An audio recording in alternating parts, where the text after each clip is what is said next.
দেশের ব্যাংক খাতে কোটি টাকার বেশি আমানত থাকা অ্যাকাউন্টধারীর সংখ্যা ধারাবাহিকভাবে বাড়ছে। চলতি বছরের জুলাই সেপ্টেম্বর সময়ে নতুন করে 734টি কোটি টাকার অ্যাকাউন্ট যুক্ত হয়েছে। তবে অ্যাকাউন্টধারীর সংখ্যা বাড়লেও তাদের অ্যাকাউন্টে আমানতের পরিমাণ কমেছে।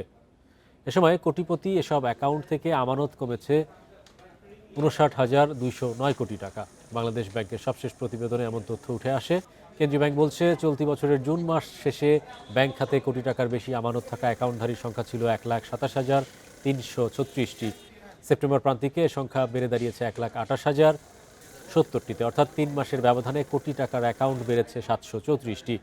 এদিকে জুন শেষে কোটি টাকার অ্যাকাউন্টে মোট জমার পরিমাণ ছিল 8,80,772 কোটি টাকা। সেপ্টেম্বর শেষে তা কমে দাঁড়িয়েছে 8,21,562 কোটি টাকায়।